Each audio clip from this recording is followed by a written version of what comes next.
할렐루야. 오늘도 우리를 피 흘리기까지 사랑하시고 임마누엘 하셔서 우리와 함께하여 주시는 그 주님과 우리가 이 하루를 시작하면서 살아가기를 소원합니다. 우리 찬송가 286장 우리 같이 찬송하시며 우리의 마음을 주님께 또 성령님을 함께 간구하겠습니다. 우리 찬송 286장입니다. 주 예수님 내 맘에 오사 날 붙들어 주시고 내 마음에 새 힘을 주사 늘 기쁘게 하소서. 사랑의 주 사랑의 주 내 마음속에 찾아오사 내 모든 죄 사하시고 내 상한 맘 고치소서. 주 예수님 내 맘에 오사 내 소원 다 아시고 내 무거운 짐 맡아 주사 참 평안을 주소서.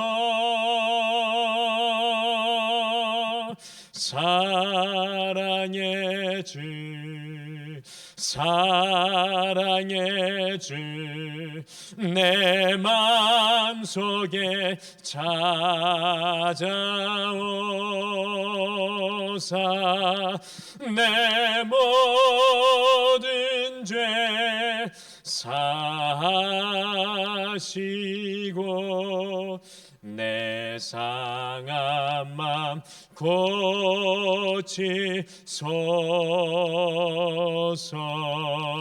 주 예수님 내 맘에 오사 날 정결케 하시고 그 은혜를 내 맘에 채워 늘 충만케 하소서. 사랑의 주 사랑의 주 내 마음속에 찾아오사 내 모든 죄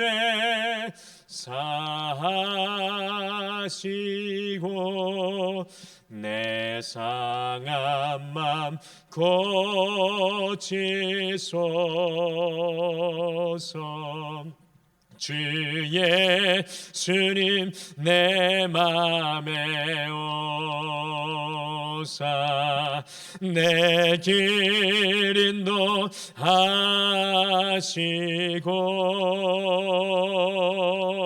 주 성령을 내 맘에 채워 늘 충만케 하소서. 사랑의 주 사랑의 주 내 마음속에 찾아오사 내 모든 죄 사시고 내 상한 맘 고치소서.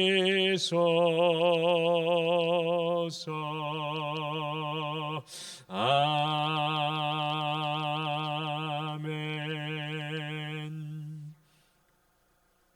우리 다 같이 하나님께 함께 기도하시겠습니다.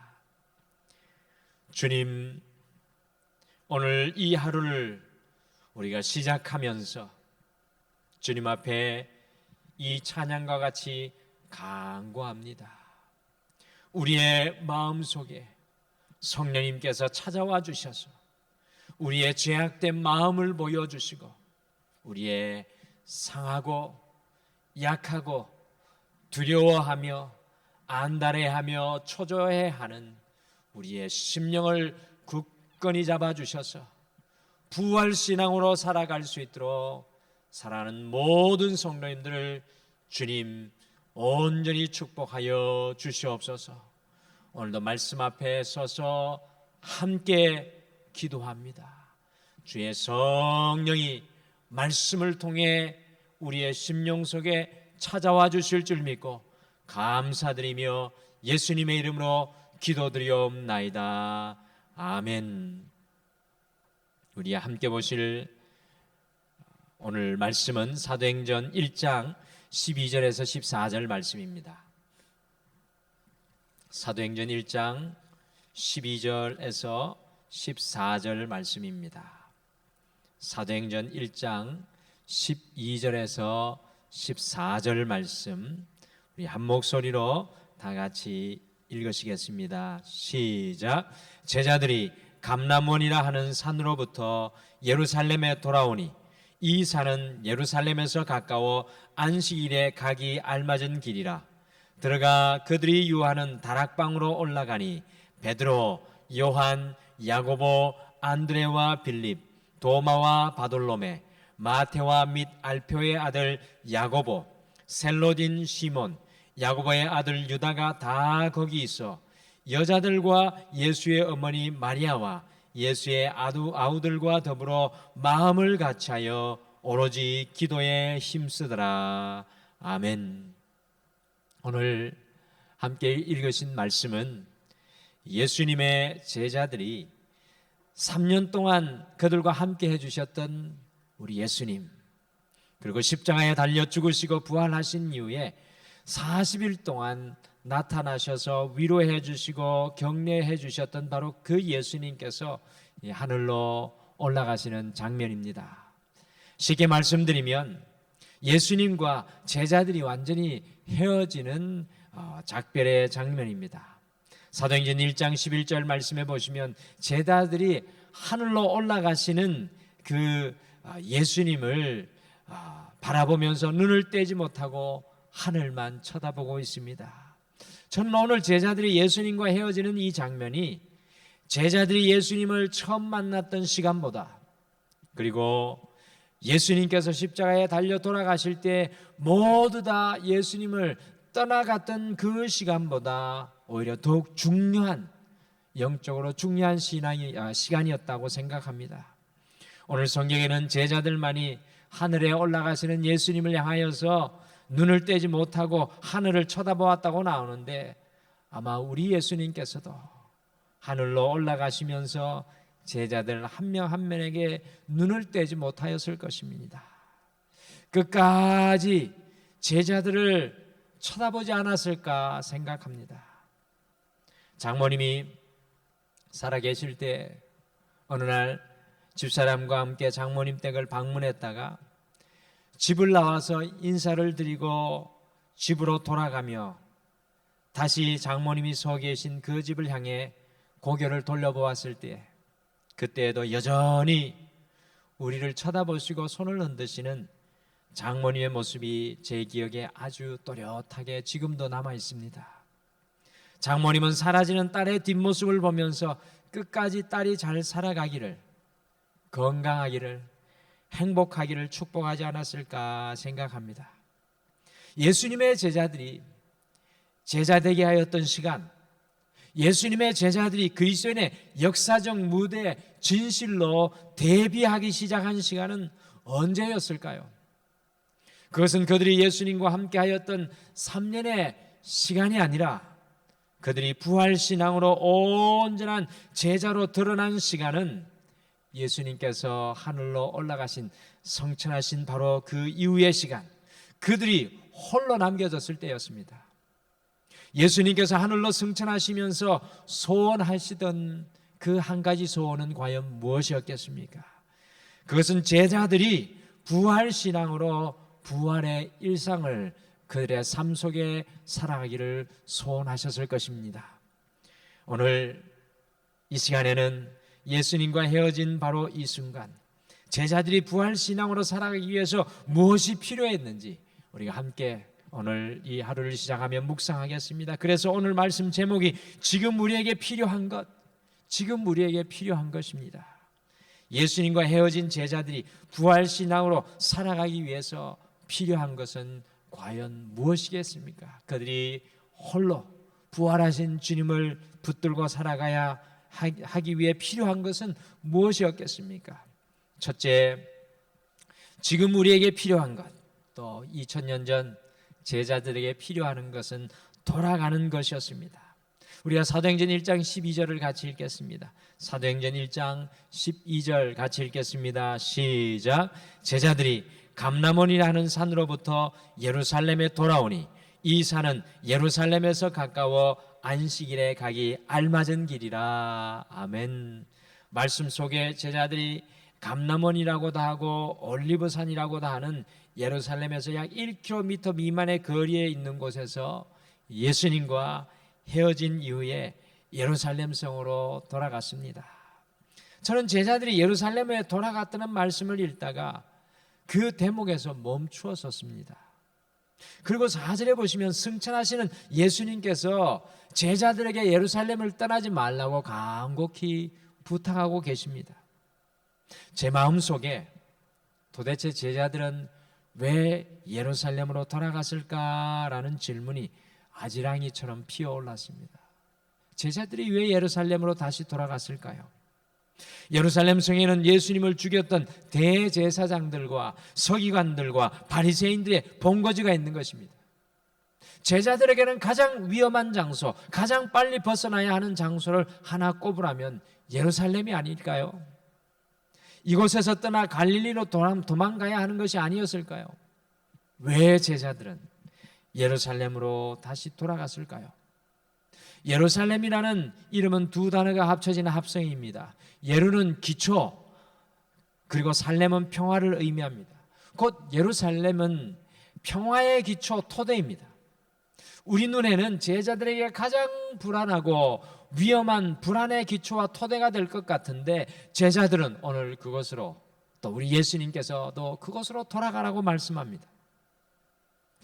여러분들, 예루살렘은 예수님께서 제자들을 위해서 죽으신 십자가의 자리였습니다. 곧 은혜의 자리라는 것입니다. 우리가 육신의 눈으로 보기에는 가장 불편한 자리, 위험한 자리일 수도 있지만 오늘 제자들에게 가장 필요한 자리는 바로 주님과 함께하였던 이 은혜의 자리였습니다. 예수님과 헤어졌던 예루살렘으로 돌아간 것은 가장 불편하고 위험한 자리였지만 바로 그 자리가 예수님께서 자신들을 위해서 죽으신 십자가 은혜의 자리이기 때문입니다. 성경에 보시면 그와 같이 은혜의 자리로 돌아가는 것이 참으로 중요하였습니다. 야곱이 은혜 받은 베델로 돌아갔습니다. 나오미가 은혜의 자리인 베들레헴으로 돌아갔습니다. 10명의 문둥병자가 고침을 받고 그 중에 한 명이 예수님께 돌아가니 은혜 받은 자리로 돌아가니까 그의 육신의 질병뿐만 아니라 영혼까지 구원받는 놀라운 역사가 일어납니다. 탕자가 아버지의 은혜의 자리로 돌아가니까 그의 인생이 평화의 기초 위에 세워졌습니다. 사랑하는 성도 여러분, 오늘 이 하루 지금 우리에게 가장 필요한 것은 무엇입니까? 저와 여러분에게 가장 필요한 것은 무엇입니까? 정치인들이 목소리 높여 외치는 재난기금입니까? 여러분들, 그것은 바로 은혜의 자리로, 우리가 은혜의 자리로 돌아가는 것입니다. 주님을 만나는 자리로 돌아가는 것입니다. 우리의 인생의 평화의 기초와 토대인 영적인 예루살렘, 은혜의 자리로 돌아가는 것입니다. 우리가 은혜의 자리로 돌아갈 때 부활신앙으로 살아가게 되는 것입니다. 오늘 이 하루가 주님의 은혜의 자리로 돌아가시는 소중한 한날이 되시기를 간절히 축복합니다. 둘째, 지금 우리에게 필요한 것은 기다리는 것입니다. 제자들이 예루살렘으로 돌아와서 한 것이 무엇입니까? 기다리는 것입니다. 제자들에게 가장 힘든 그 기다리는 삶이 그들 앞에 기다리고 있었습니다. 어찌 보면 예수 믿는 그리스도인의 삶은 기다리는 삶입니다. 우리는 우리의 힘이 아니라 위에서 오는 능력으로 입혀질 때까지 기다려야 합니다. 다시 일어나야 할 때 재충전해 주시는 힘을 기다려야 합니다. 삶의 목적이 흔들릴 때 삶의 목적을 재확인하기 위해서 주님이 다시 컨펌해 주시는 그 삶의 목적을 재확인하기 위해서 기다려야 합니다. 가야 할 길을 모를 때, 우리 앞에 인생의 문이 다 닫혀 있다고 느낄 때, 길이 없다고 느낄 때 기다려야 합니다. 성경 전체의 역사는 주님을 간절히 기다리고 찾는 사람을 통해 이루어진 것을 기억합니다. 모세는 아무도 없는 그 광야에서 무려 40년을 하나님을 기다렸습니다. 기도는 무엇입니까? 주님 앞에서 기다리는 것입니다. 우리의 모든 것을 무장해제하고 주님 앞에 기다리는 것입니다. 우리에게 필요한 것이 바로 이것입니다. 마귀는 자꾸 우리를 바쁘게 합니다. 우리를 홀로 행동하고 생각하게 합니다. 그래서 예수님이 이 땅에서 사역하실 때 마귀는 광야에서 40일 기다리는 주님을 기다리지 못하게 하고 무엇인가 자꾸 하게 만듭니다. 주님의 사역을 하기 이전에, 우리의 삶의 중요한 일을 해나가기 이전에, 이 하루를 시작하기 이전에 해야 할 것이 무엇입니까? 바로 주님을 기다리는 것입니다. 기다려 주님을 만나는 그곳에 놀라운 변화의 역사가 일어나게 되어 있습니다. 주님 앞에서 기다림이 없는 사람은 무엇을 이루면 교만해집니다. 반대로 이루지 못하면 좌절하게 되어 있습니다. 그러나 주님을 기다리는 사람은 우리의 영혼의 북극성 되시는 그 예수님을 바라보기 때문에 좌절이 없습니다. 넘어짐이 없습니다. 사랑하는 성도 여러분, 지금 우리에게 가장 필요한 것은 주님 앞에서 기다리는 것입니다. 오늘 이 하루를 시작하면서 우리에게 필요한 것이 무엇입니까? 주님을 기다리는 것입니다. 부활신앙은 날마다 나를 부활케 하시는 그 주님을 기다리는 것입니다. 마지막으로 지금 우리에게 필요한 것은 우리 안에서 시작되는 하나님의 은혜입니다. 지금 이 순간 우리에게 필요한 것은 우리 안에서 시작되는 하나님의 은혜입니다.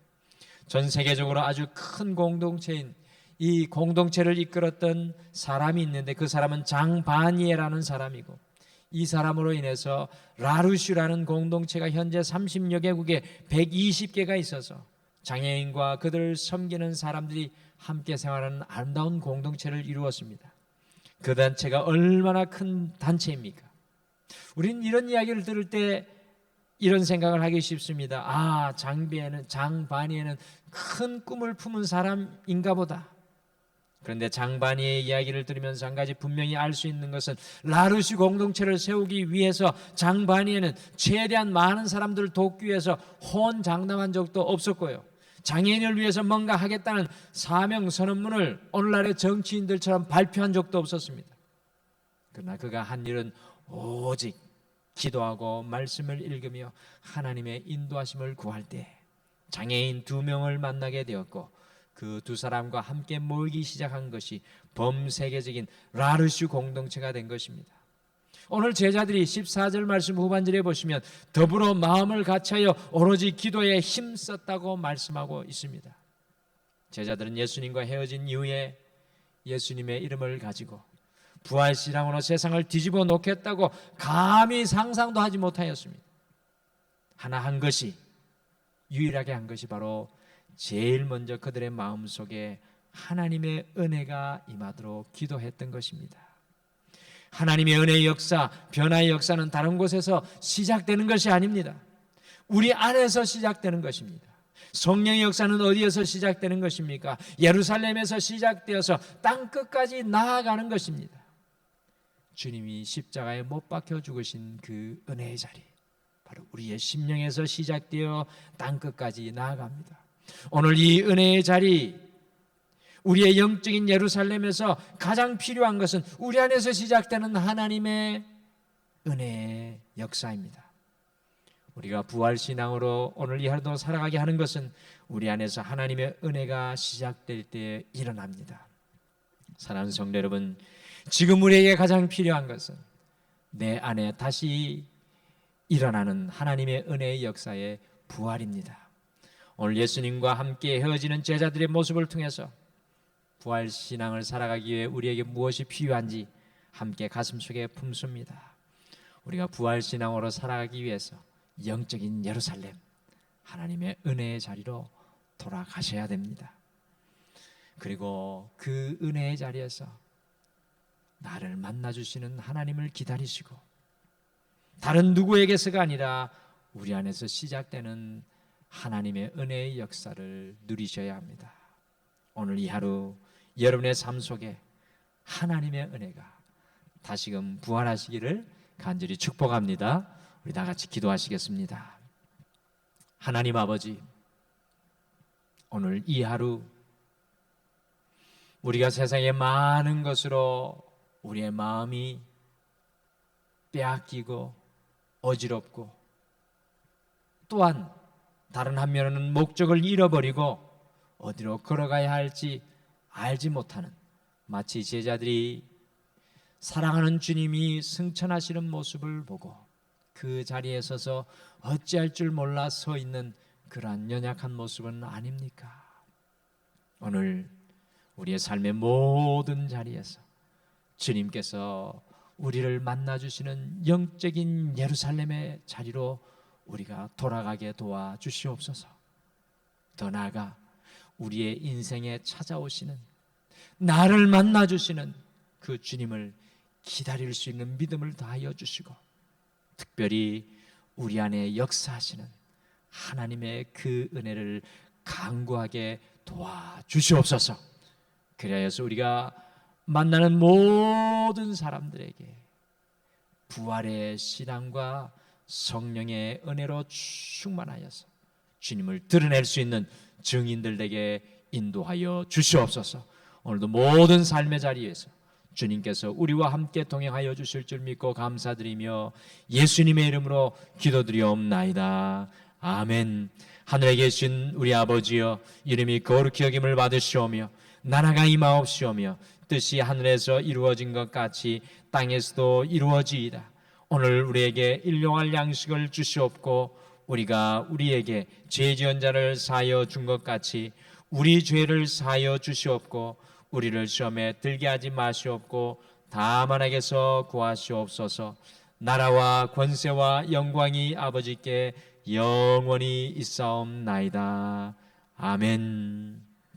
오늘도 우리가 각자의 자리에서 함께 기도하기를 소원합니다. 사랑하는 성도 여러분, 여러분의 영적인 예루살렘, 여러분이 돌아가야 할 은혜의 자리, 그 자리로 돌아가십시오. 그리고 그 자리에서 주님을 기다리시고 무엇보다도 우리의 심령에 잃어버린 하나님의 은혜의 역사를 사모하기를 소원합니다. 오늘 이 시간 주님의 그 은혜의 새로운 역사를 사모하며 우리가 함께 우리 자신을 축복하며 하나님의 은혜의 역사가 다시 부활되는 권능의 은혜, 생명의 은혜가 임할 수 있도록 함께 기도하시기를 바랍니다. 그리고 이 나라 이 민족에 이끌어갈 정치인들이 새롭게 선출되었습니다. 우리가 그들을 위해서 오늘 함께 기도했으면 좋겠습니다. 이 땅이 바르게 나아가고 이 민족이 이 시대 가운데 하나님 앞에 쓰임받는 나라가 될 수 있도록 그들을 사용해달라고 우리가 그들을 축복하며 함께 기도하겠습니다. 우리 다 같이 함께 기도하겠습니다.